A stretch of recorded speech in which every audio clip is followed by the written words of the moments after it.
Masayang araw po, mga ka-PL. Hindi ako nagkamali sa hinala ko. Doon sa isang live ko na ang title ay natataranta na sila sa gagawing prayer rally sa Cebu. Abay, hindi lang pala sa prayer rally sa Cebu sila natataranta, mga ka-PL, kundi dito rin sa commemoration ng EDSA People Power. Ang akala ho nila diyan sa malaking bahay, mga ka-PL, nako, baka ito na yung magpapatalsik sa atin. Kasi ang ama, yun ang nagpatalsik. Di ba? Lalo na ngayon na ang Iglesia ni Cristo ay nagsalita na at mariing tinututulan ang PI para sa pagpapatuloy ng tsa-tsa. Hindi biro ang dami ng mga kapatid nating Iglesia ni Cristo. Di ba?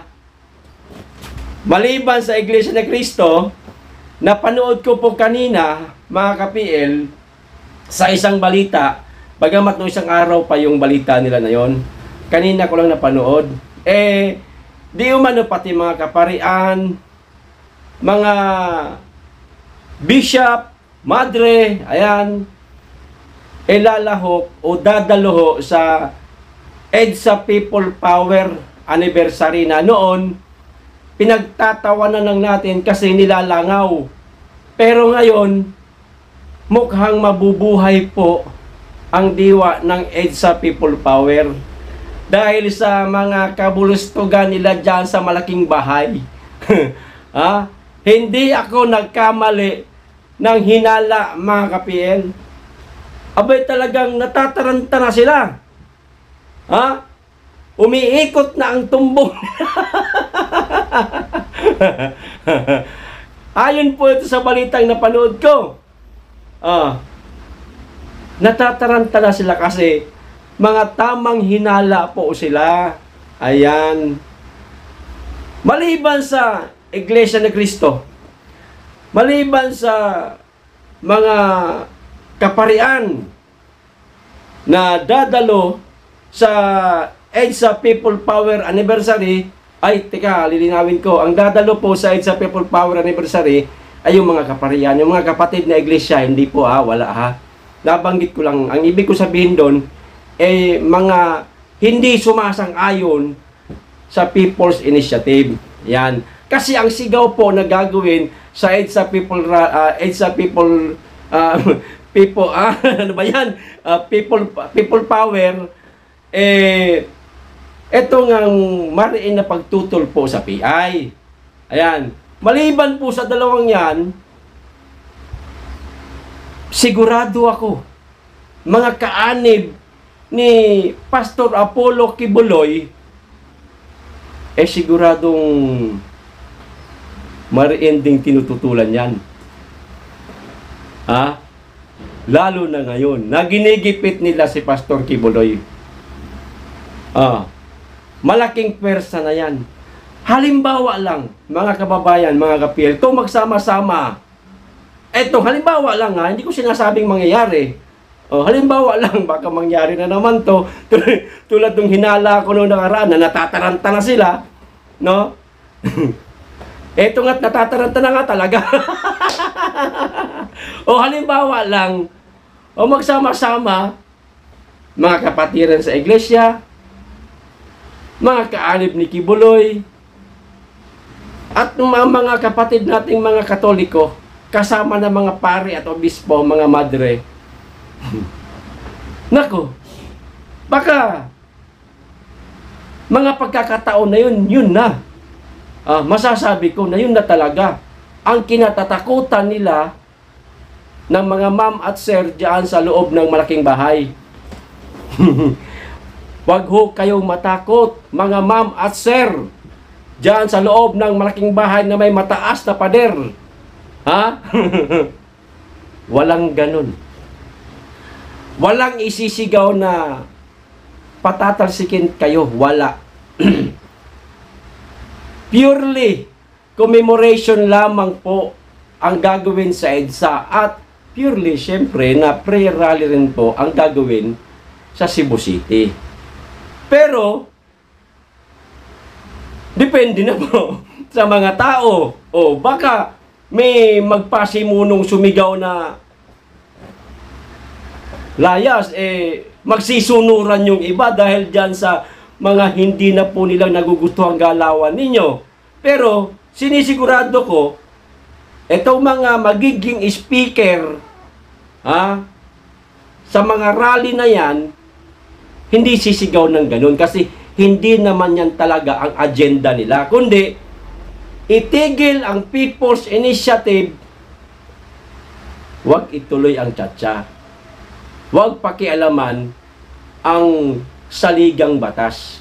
Sasabihin pa ninyo na economic provision lang ang inyong aamyendahan. Lokohin nyo, lelang nyo. Huwag ninyong niloloko ang taong bayan. Oras na pag ginalaw ninyo ang saligang batas, lahat magagalaw yan. Dahil parang ningas kubo niyan Domino effect na yan. Huwag ninyong niloloko ang taong bayan. Huwag nyo nga kaming bira naman kayo.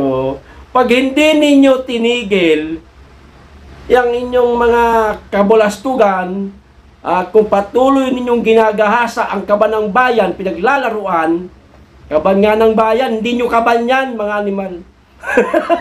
Kaban ng bayan, ng lahat, hindi ng inyo lang. Mga walang iyang to.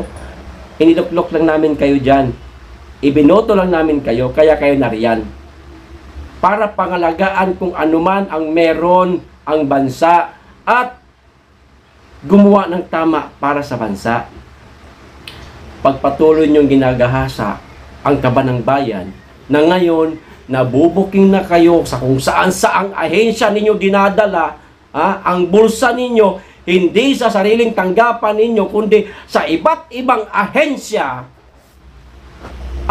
Baka mapilitan po ang taong bayan na palayasin kayo dyan. Sa ngayon, commemoration lang, no? Prayer rally lang. Baka sa mga susunod na buwan at taon, talagang ang sigaw ng tao, hindi lang yung pagpapatigil dyan sa PI, kundi talagang patatalsikin na kayo. Magtino po kayo. Kung ayaw po ninyong matulad, doon sa nauna, nagsalita na po ang dating Pangulo na pag hindi ninyo itinigil yung PI na yan, may lalabas sa palasyo. At ang mga religious group ay nagsalita na rin tulad ng iglesia. Bagamat hindi nagsalita, ang kampo ni Pastor Apollo Kibuloy sa panggigipit ninyo sa kanya, siguradong tutol din sila sa PI na yan. Pero uulitin ko, palalakasin ko loob niya. Sama, talagang natataranta na. Kasi palalakasin na ang loob. Walang ganong mga sigawan ng mga magiging speaker, kundi ang pagtutol lang po sa PI. Yan. Pero kung meron mang magsisisigaw na mga, mga kababayan natin na tila kayo paalisin na dyan, huwag nyo pong intindihin yan. Bugso lang ng damdamin ng ating mga kababayan yan. Basta, ituwid ninyo ang inyong mga pagkakamali, itigil ninyo ang PI, huwag ninyong pinaglalaruan ang kaban ng bayan, gamitin sa tama, hindi magagalit ang taong bayan. Pero, pag ipinagpapatuloy nyo yan, baka doon po ang punta. Kasi, Sa ngayon, napakarami namin naririnig na gusto na nga kayong mawala. Pero, bilang paggalang para sa inyo, wag naman. Bigyan ng isang pagkakataon na ituwid ang mga pagkakamali. Ayusin ang pamamalakad. Pero pag hindi nyo inayos, ang taong bayan ang inyong makakalaban. Ayos? Yun ho, mga ka-PL. Tamang hinala sila. Natataranta na talaga sila. Akala ko noon hinala ko lang. Napanood ko sa isang balita, yun na nga ang kanilang mga, anong tawag nito? Mga nararamdaman ngayon. Baka ito na yung EDSA 3. Kasi dito na sipa yung una, baka itong pangalawa, na junior, masipa na rin. Huwag ko kayong mag-alala. PI lang po ang gusto naming sipain. Ayos! Hanggang dito lang po. Maraming salamat, mag-ingat kayong lagi at higit sa lahat, mahalin po natin ang Pilipinas. Kita-kita, Cebu. Be blessed.